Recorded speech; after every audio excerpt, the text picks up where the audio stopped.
opportunity, I think, for all of us. So I'll just kind of start at the top with regard to who I am and what I do, and then get into sort of the industry overall. And so, as Peter said, I am the third generation CEO of my family's seafood company. We are based in Boston. We also have processing operations in Fort Lauderdale, Florida. Our primary market is North America, and in that market we service both the retail channel and the food service channel, and then multiple segments within each. So on the retail side, it includes everything from traditional grocery stores and club stores to online food kit companies and Amazon, etc. On the food service side, it runs the gamut from small wholesalers to large distributors to restaurants to food service management companies who run university cafeterias and airport lounges, etc. So we have a very broad and diverse customer base. From a supply perspective, we are a very global company in terms of where we access our supply. In the United States, our domestic fisheries and aquaculture can only supply 15 to 20% of demand sustainably. And that's something that's important to remember as we think about where our food comes from and, you know, how do we kind of feed people going forward.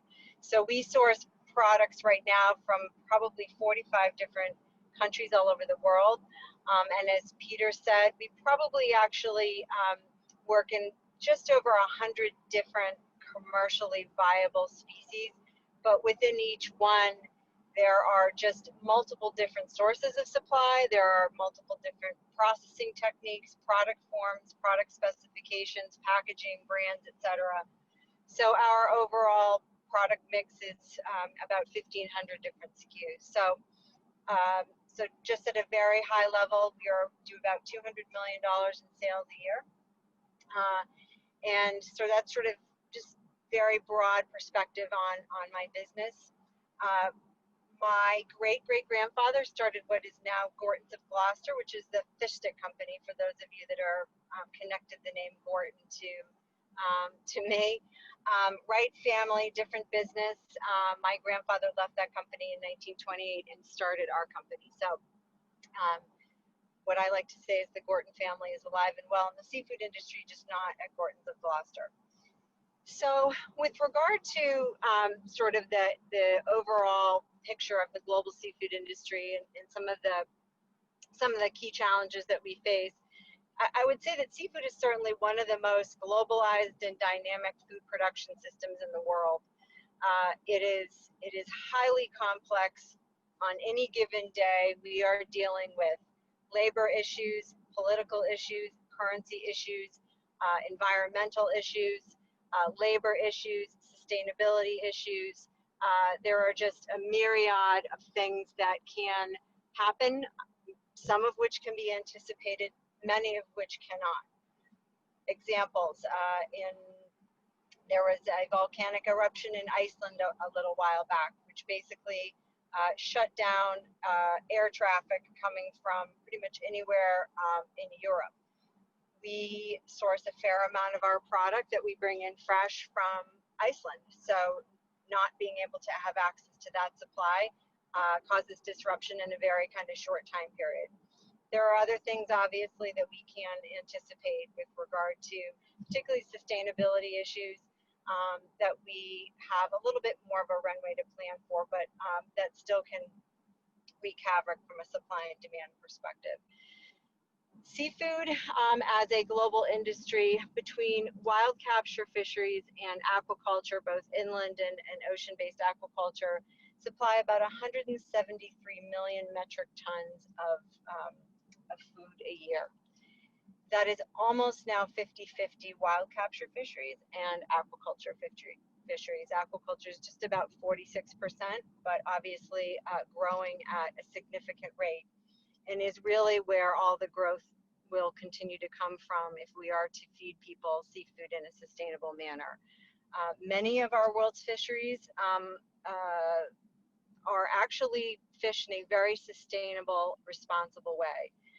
The media tends to focus on those fisheries that are not, and there's a fair amount of debate with regard to researchers and scientists and academia and industry people with regard to what is the proper definition of sustainability. But the good news is we've made a lot of progress in the last several decades with regard to understanding different fisheries, what contributes to their sustainability or lack thereof. And we have a long ways to go as well. But the good news is we understand there are models out there today that exist. About 50%, interestingly, 50% of global production of both wild capture seafood and aquaculture is coming from 3 countries, China, India, and Indonesia. And that's very significant, particularly outside of China, in that in India and really in Indonesia, those industries are still very much in their infancy from the perspective of developing distribution systems, transparent supply chains, equitable sharing of profits. And so that's something that I think is a significant opportunity as we kind of look forward in terms of the world of food production. So let me see what else to kind of talk about. So with regard to the United States and just sort of North America in general, which is my company's primary market, seafood, unfortunately, in the United States, when compared with other animal proteins, is towards the bottom in terms of per capita consumption on an annual basis. Seafood consumption is only 16 pounds per capita, whereas chicken, beef, pork are significantly higher than that. We kind of go up and down a half a pound here or there every year, but we really have not been able to find a way to materially move that needle. Whereas in other parts of the world and really almost everywhere, seafood is a much larger staple in the diet of a typical consumer. And whether that's because of access or because of culture or because of kind of diet or access to other animal proteins, seafood is more important in other parts of the world. Some of the things that seem to get in the way in North America in terms of seafood consumption are, for the most part, it's people aren't familiar with how to prepare it. It's more expensive, relatively speaking, than other proteins. They're afraid their families won't like it. They're afraid they'll ruin it. They don't know how to cook it. They're not sure if it's sustainable. They're not sure, if they can feel good about where it came from. And they don't, quite frankly, even understand where much of their seafood comes from. So seafood is 2/3 of seafood, or actually almost 3/4 of seafood, is consumed in venues away from home. So in a restaurant or someplace that's not at home. And that's certainly something that has impacted both our industry as well as my company during this current crisis with COVID, as my business is about 80% food service.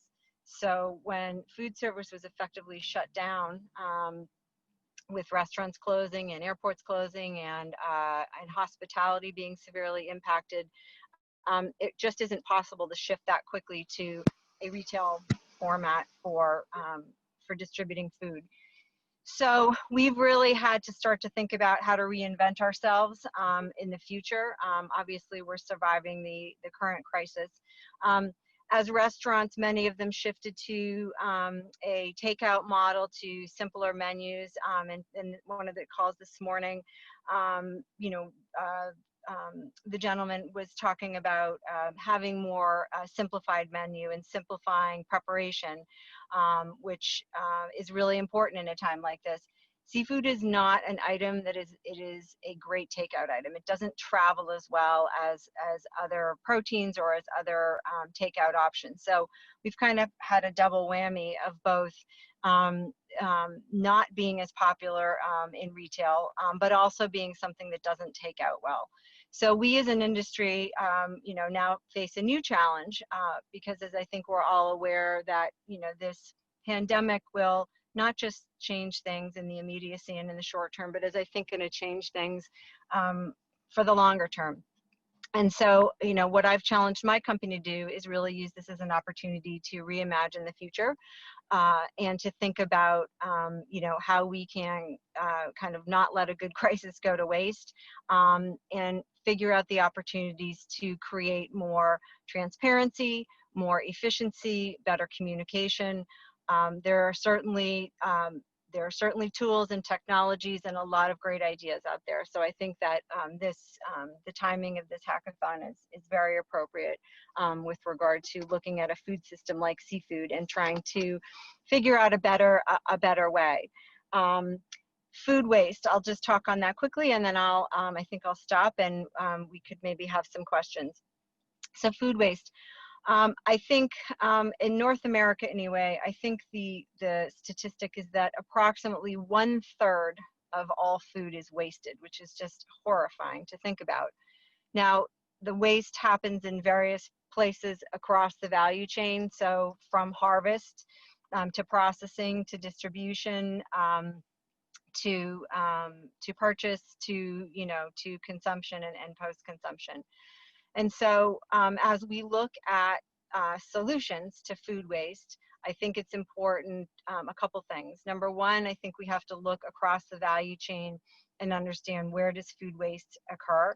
And obviously in different industries, it's going to occur in different percentages in different parts of the food chain.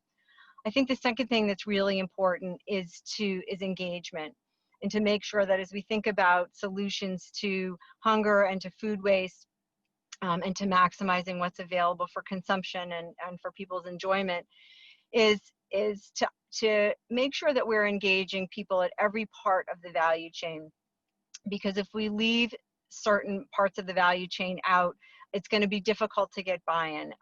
We need to understand how value is created or destroyed, and to make sure that at the end of the day, our goals have the impact of sharing the value that's created throughout the supply chain in a way that's equitable, based on input, based on effort and work, so that hopefully over time, everybody's better off for having a better system. I think I will stop there and take some questions, unless Peter, you think there are other things that I should talk about. I'm certainly happy to dive into some of the key issues, other issues that we face with regard to climate change or labor abuses or other environmental things, but I'll stop there for now. That's a great start, and then let's see what direction the questions start coming in from here. Great. I think one of the points while waiting for others, and the things people are uncertain about, like when they're not certain of if something's equitably fished or equitably where it came from. Like, I know on the one hand, I hear people saying, well, this was farm fished, so therefore maybe it has hormones or it's genetically manipulated or has something like that. And then I hear other people saying, well, that was caught wild, so you're cutting down on species of wild fish that may have been caught in the process. And it seems whichever way one talks about seafood, there's somebody with a critique of that's not clear which is better or which is. And could you talk a little more about that part of the process and of the sustainable fishing aspect of the actual catching and harvesting of the fish? Sure. And you bring up a good point, and it's one of the things that I think there may be similarities in the produce industry, but in the seafood industry, because there are so many different types of seafood, and they each have sort of their own little mini industries. They have different harvest methods, they're different countries of origin, different sort of a whole different value chain. And so as an industry globally, we've done a really bad job of kind of coming together and promoting seafood and promoting sustainable seafood, because a rising tide floats all boats. And so what's happened over time is that different factions in our industry, and whether it's farmed versus wild or just different parts of the industry, we kind of point out what the other guy's doing wrong, rather than working together to look at best practices, and whether that's in sustainability or food safety or social welfare, and looking for where we have points of agreement rather than just sort of competing on finding points of disagreement. So certainly you brought up, you know, kind of two key issues. You know, if you talk to people that are, you know, that are against fish farming, they're going to talk about antibiotic use, and they're going to talk about escapement, and they're going to talk about other environmental impacts. They're going to talk about, you know, potential use of hormones, and how that isn't good for both the animal or human consumption of the environment. And while all of those things are true in certain fisheries in certain places, that certainly doesn't even begin to define the industry. It's not even remotely. And then on the flip side of things, you know, people that really are kind of against the wild capture obviously are looking at fisheries that are overfished or that don't have a management system in place, that aren't certified. And, you know, what are we doing to our oceans if we're overfishing? What are we doing when we abandon gear and have ghost gear in the oceans? What happens with ocean plastics, and how does that affect our fisheries over time? Climate change is going to have a massive impact on fisheries in terms of how we fish them and where they are.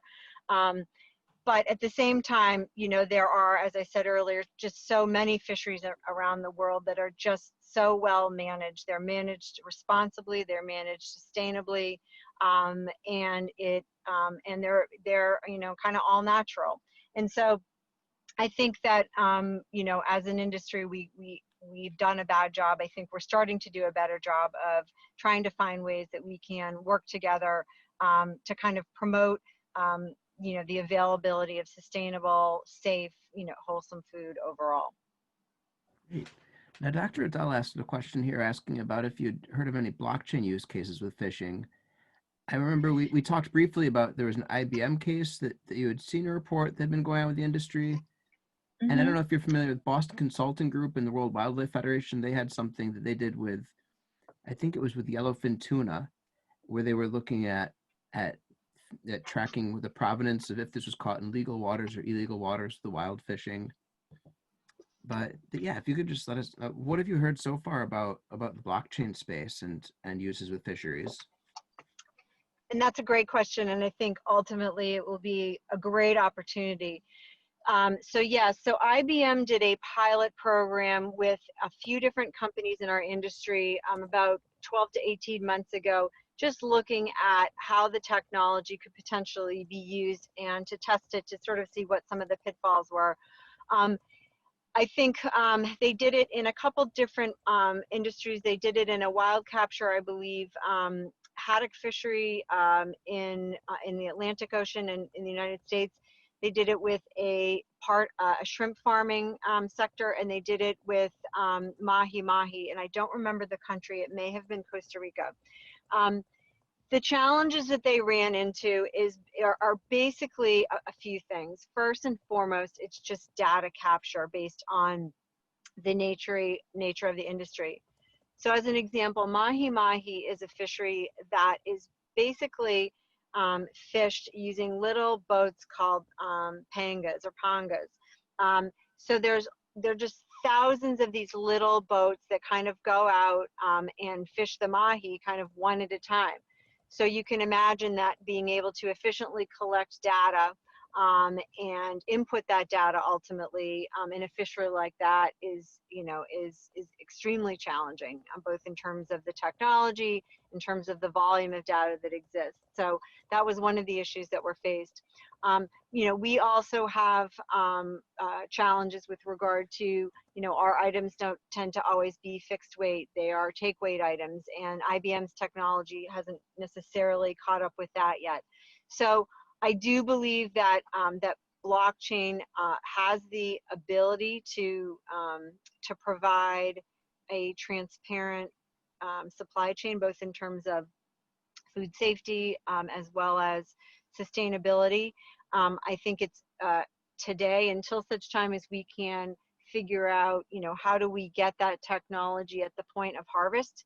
It's obviously easier to do it on a farming operation than it is out in an ocean-going vessel, depending, of course, on the scale.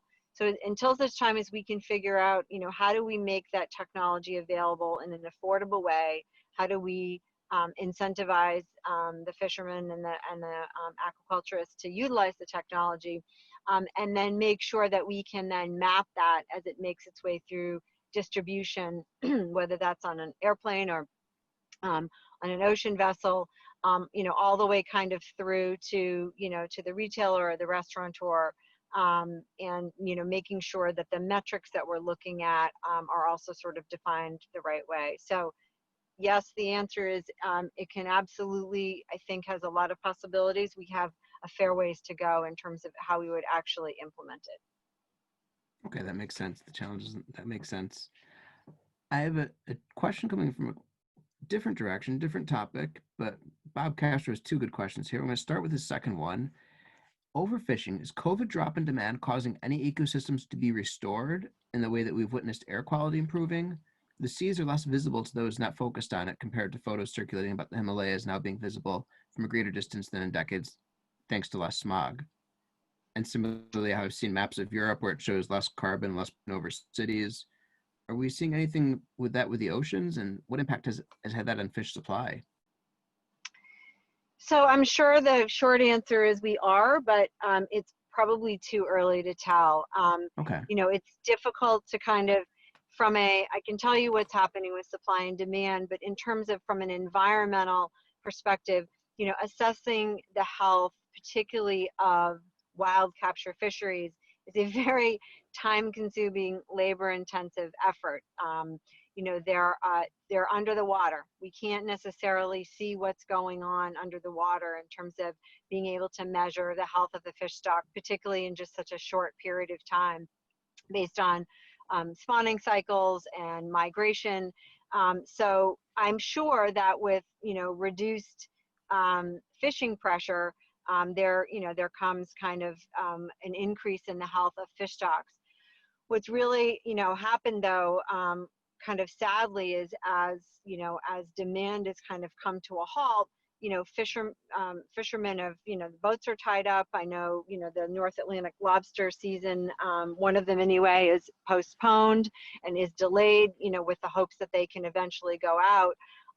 So yes, I think that it's certainly right now the impact we see more as an economic impact to fishermen, to those of us that are in the, downstream from fishermen in the supply chain. But I would think it's definitely going to have an impact on stocks. To some degree, though, having a fishery that is sustainable relies on harvesting. And so without having harvesting over time, in the food chain, certain fisheries may actually, be harmed long term. I don't think that that's going to happen in this case, but certainly I think I would imagine that there would be, some kind of environmental impact to this. Just way too soon to be able to tell or measure it.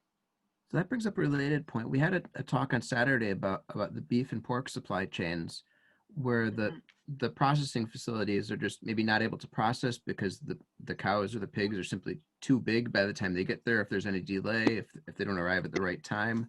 With the fisheries, if the fish become too big, is that going to cause problems to process it? Like if they're not regularly fished, or is there limited enough space that the fisheries for the farmed fishing actually become too full and cause problems in the actual organization or the running of the process there?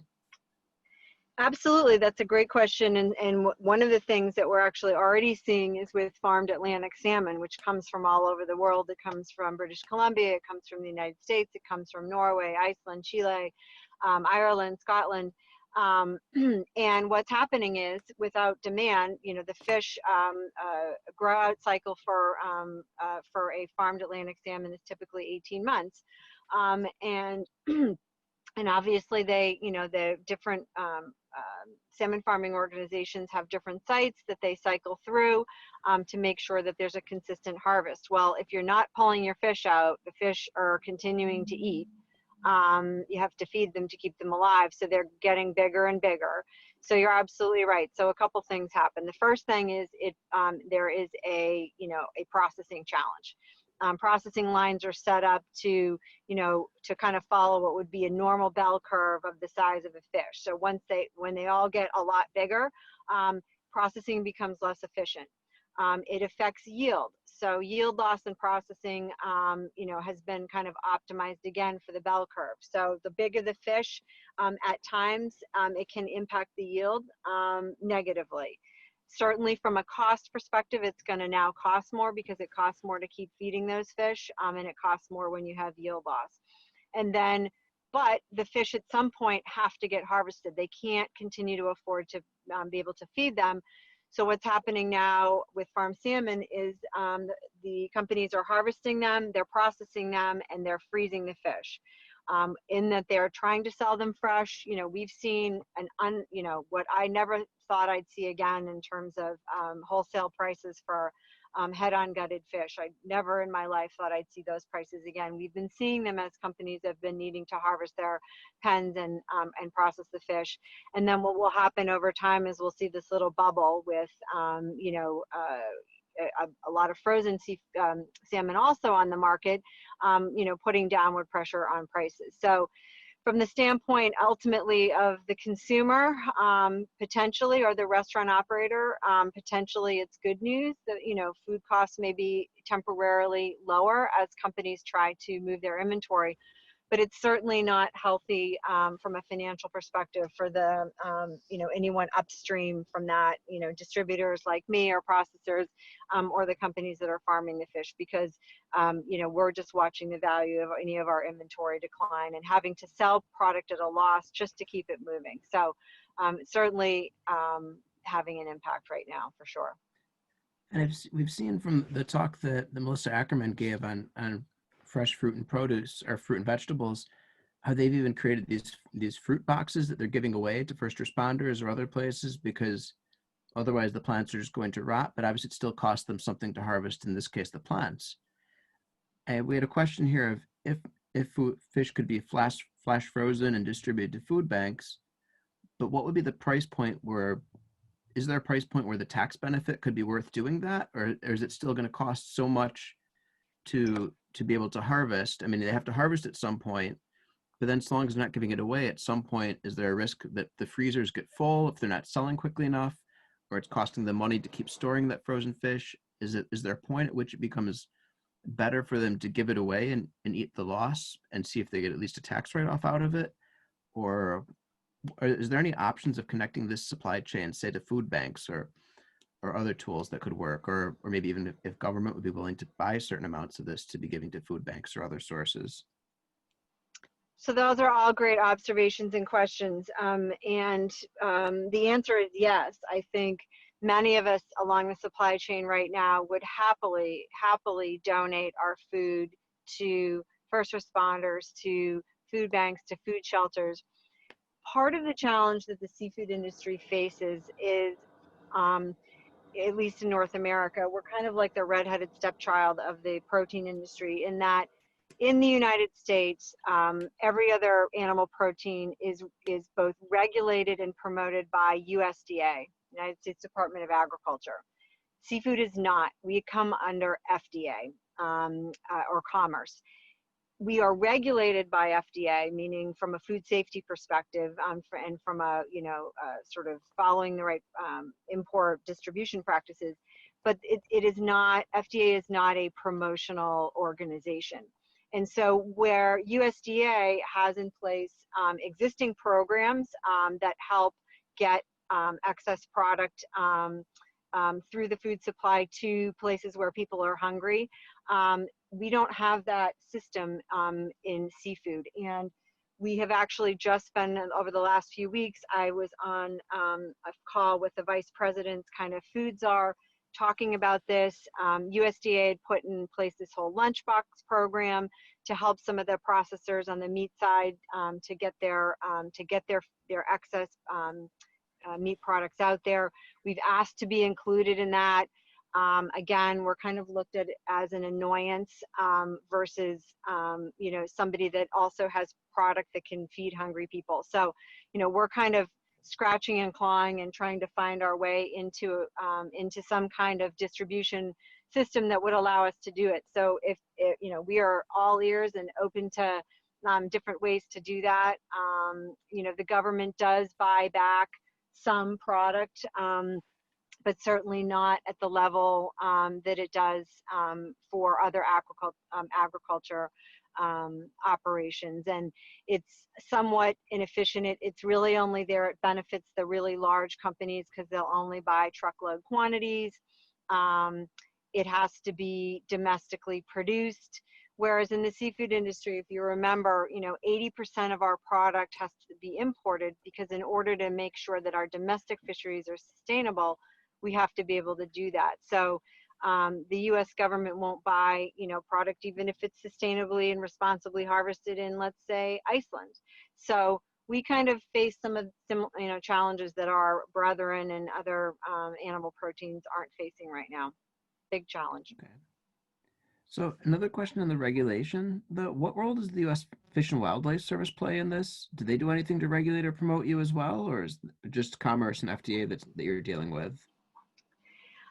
Sort of at a large scale, it's really FDA. U.S. Fish and Wildlife really kind of regulates more, not so much on the commercial side of things. Certainly, in different states have sort of their own system, but U.S. Fish and Wildlife, again, they're really regulatory, but more on the recreational side of things, and certainly not, they don't sit in an advocacy seat with regard to commercial fishing. Okay. And back to a parallel with the other types of protein foodstuffs. I mean, we've seen disruptions or changes in price for the food stock for say for cattle or for pigs. For fish, is there any change in the price or the availability of the feed for farm raised fish? Great question. And so far, again, kind of too soon to tell. Okay. What's going to happen. There are a number of different components depending on the fish. On the aquaculture side, there's different components. Feed is made up of fish meal and fish oil, and those are wild capture fisheries. And that really hasn't kind of slowed down yet.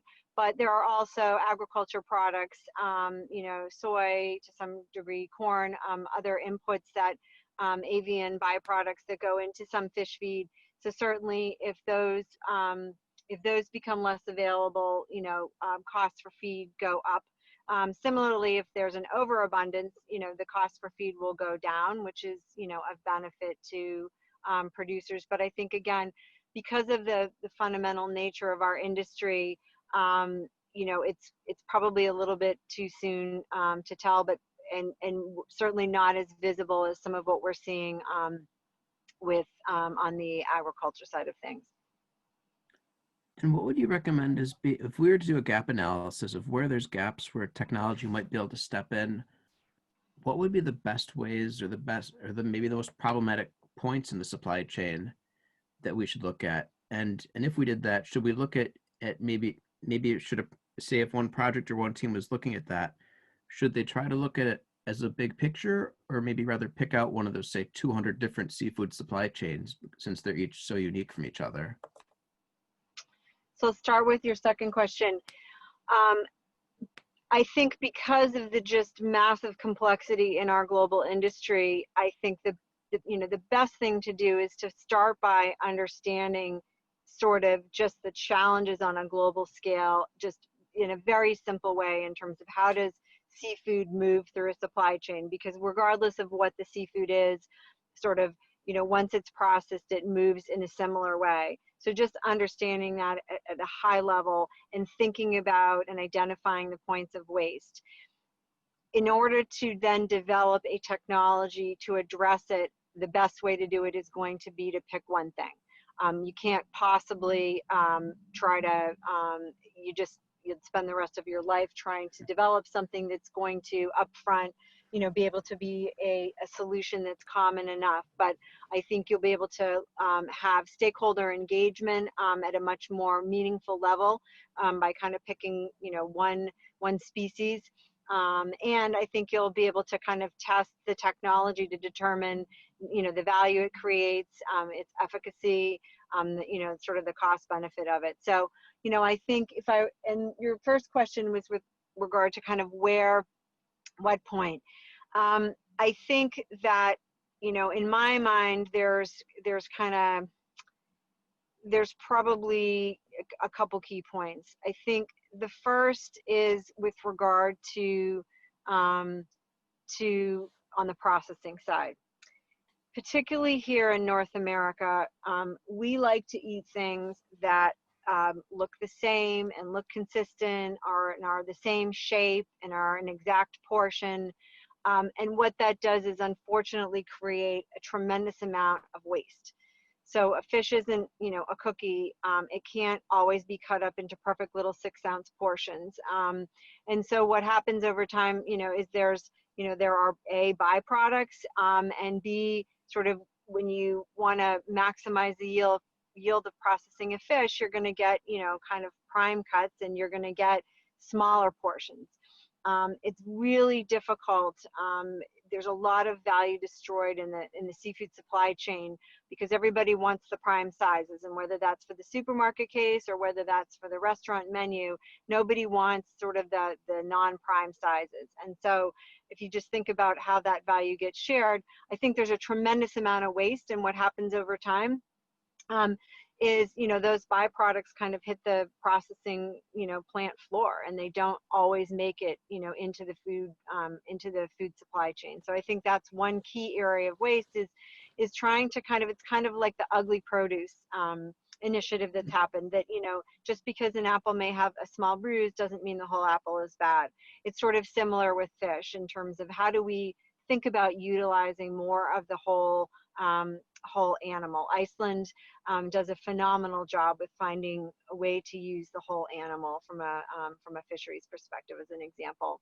And then I think the secondary point is really going to be from a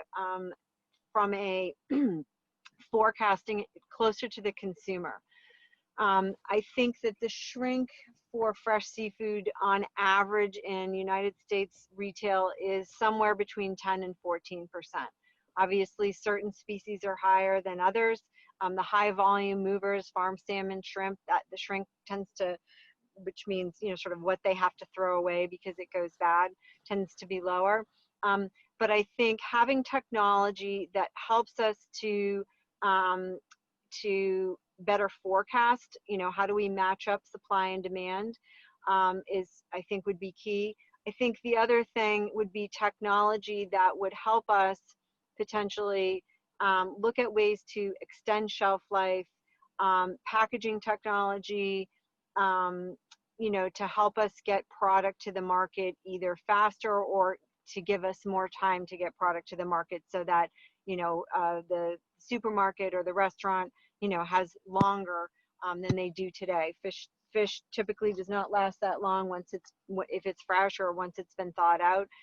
So I think those would be sort of some of the key points that where technology, or the seafood industry rather, could benefit from developments.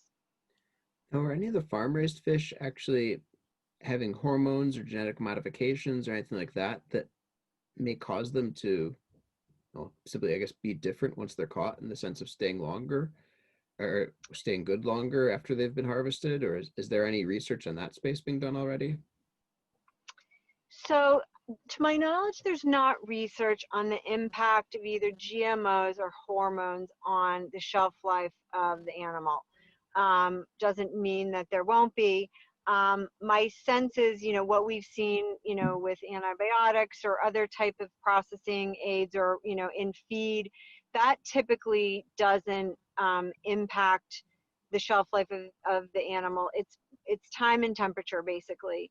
And those are the inputs that, we can control, that kind of that help maximize the shelf life. If you process it quickly, if you cool it down quickly, and if you you don't you look for ways to increase the efficiency of moving seafood from harvest to market in a more efficient way. Again, not to say that it's not possible that some of those things, but the impetus for using hormones, that's really to improve, to increase the growth, to be able to get a product to market faster. GMO is really the same thing. It's how do we make more food available faster in a more economically viable way. But to my knowledge, those things aren't necessarily impacting, shelf life. They may impact, kind of the availability of food ultimately, and the speed to which it can come to, it can grow. Okay. And That makes sense. no, it does. The next couple of questions jump a little bit around, but I've got a variety of questions people have been sending in. Do you have a few more minutes, or we're at just past the 45 Sure. minute mark now? Okay, Yep, great. I'm happy to go till 4. That's fine. All right, fantastic. So one of them was in regards to the seafood production chain. Could like the parts of the fish that aren't used, could those be used in compost? Or what is, or what, like you mentioned Norwegians are really good at using other parts of the fish. Like what are they using it for that we're not doing in the States? So yes, and it's in Iceland actually, although I'm Oh, sure in Iceland, I'm Norway sorry. they Yeah, probably are more advanced than we are. wrong So Vikings. Sorry. so there are a lot. Yes, it can be used. It is used. They use part of the offal, or the guts of the fish go into fertilizer production. They use the skin, and even I think the eyes for production in the kind of biomedical and nutraceuticals industry, in terms of food supplements. The cosmetics industry has been able to benefit from some of this. And certainly, some of the racks in Iceland, when they've cut the fish and they've cut the fillet and they've basically taken all the meat and bones, they said the heads to Africa to be dried. Those are then used to make stock.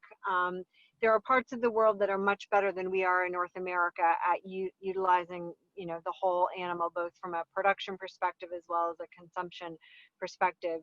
And there's certainly a fair amount of research, going into that right now. But most of the animal can be utilized, and actually much more of the animal than, at least in North America, can actually be consumed.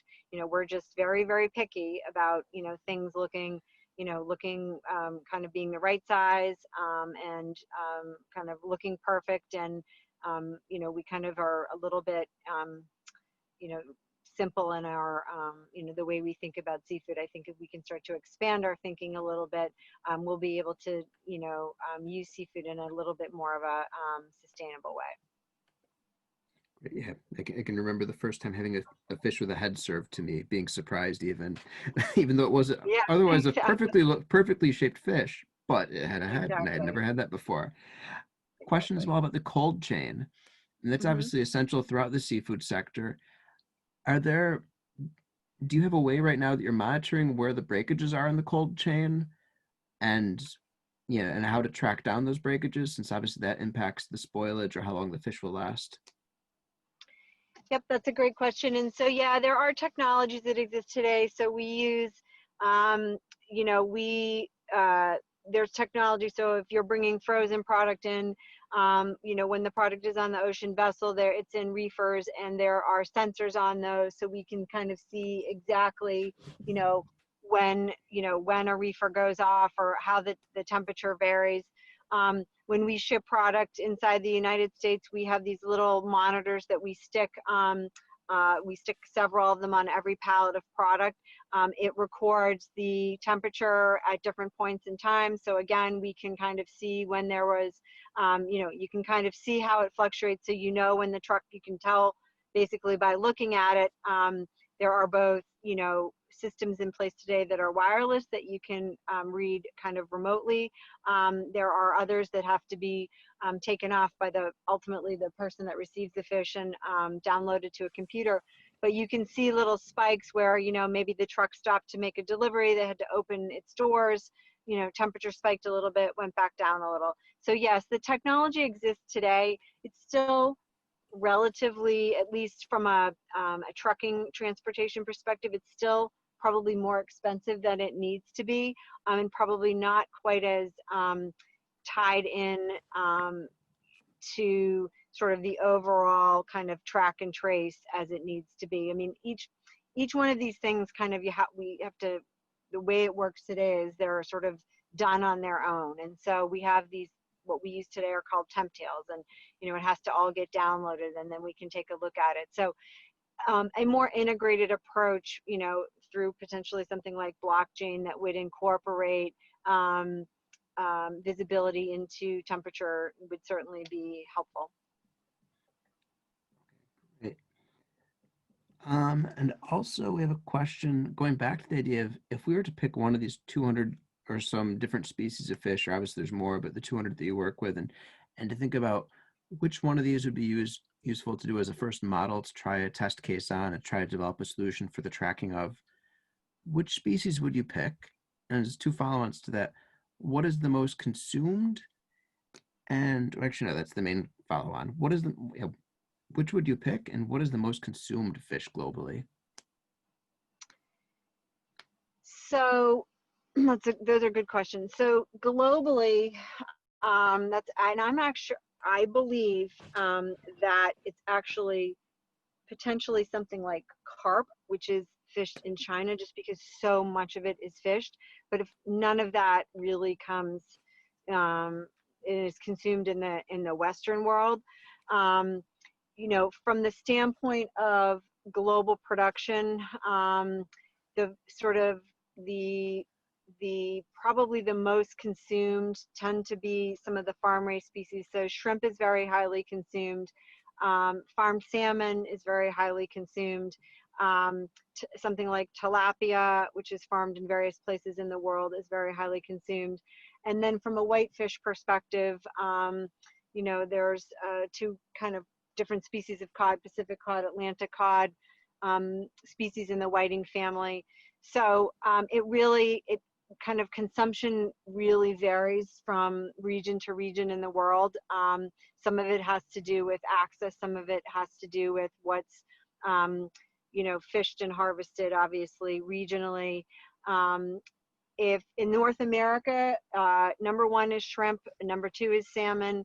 If you take out canned tuna, number three, I believe, is cod. Number four is tilapia. So if I were to pick one, that's actually a good question, and it's probably one I should have given a little bit more thought to. I guess there's two schools of thought. You can pick something that is really difficult, like mahi-mahi, based on how it's harvested and just sort of it's very much a cottage industry, so very data intensive, lots of different data to try to collect. Or you could pick something that maybe have a little bit simpler from a sort of a harvesting perspective and be, slightly more consolidated. You could certainly pick something like cod, or you could pick something like, farm salmon. My guidance would be to pick, one sort of origin for any one of these things and kind of stick with one thing to prove it out. And then you can certainly start to look at the vagaries of different sources of supply and different types of fisheries. Great. Thank you. I think we have most questions answered here. I think we've gotten through all these. Is there anyone that I'm missing? Any last questions we want to throw in here still?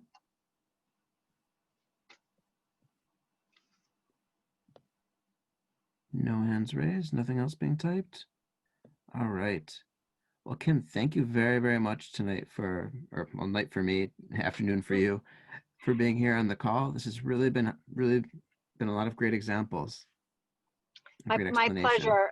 My pleasure. Let me just maybe leave the group with one last thought. So first and foremost, seafood is really how we're going to feed a hungry world, particularly if you look at it, animal protein. It is the most economical, sort of environmentally sustainable way to do it. If you think about land use, fresh water use, feed supply, feed conversion, energy use, seafood is really the way to do it. So finding solutions through technology and through better supply chain collaboration is going to make seafood more sustainable and more available. And the other thing I would say is that as those of you are looking at different, food supplies, there definitely have to be parallels, particularly with regard to produce and seafood, that both the produce industry and the seafood industry are not looking at. I think there's a lot we can learn from one another. And so in that, any of you have the opportunity to do that or see that, I think you're going to find a lot of crossover and can potentially add a lot of value to both industries by pointing out sort of those commonalities and where we can learn. So I'll leave you with that, and thank you all for listening.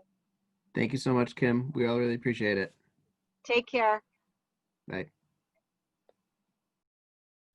And to the rest of you, just a reminder to everyone, at 11, well, in about 1 hour from now, there will be laughter yoga for anyone who wants to join.